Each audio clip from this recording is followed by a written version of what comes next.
Hello guys, ఇదిగోండి మా ఫామ్లో మేము డ్రిప్ ఇరిగేషన్ చూడండి ఎలా పెట్టాము. మేము మొక్క మొత్తం చూసుకున్నట్లయితే మేము 1 feet హైట్లో పెట్టామండి. ఇలా పెట్టుకోవడం వల్ల ఉపయోగం ఏంటంటే ఈ పైపు కింద వదిలేయడం వల్ల కలుపుకి చాలా అడ్డుగా ఉంటుంది. ఇలా పెట్టుకోవడం వల్ల మాకు ప్రాబ్లం లేదండి, చాలా ఫ్రీగా ఉంటుంది కలుపు తీసుకోవాలన్నా అన్నిటికీ కూడా.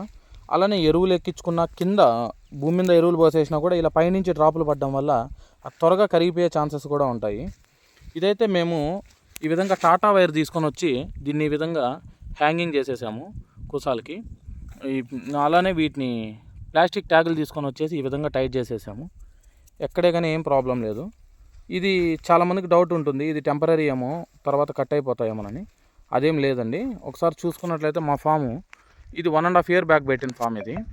దీనికి కూడా మొత్తం ఇలానే చేసాము, ఎక్కడే కానీ డ్యామేజ్ లేదు. చూసుకోండి, చాలా బాగుంది. ఇంతవరకు మేమైతే ఎటువంటి ప్రాబ్లం ఫేస్ చేయలేదండి, దీనివల్ల చాలా బాగుంది.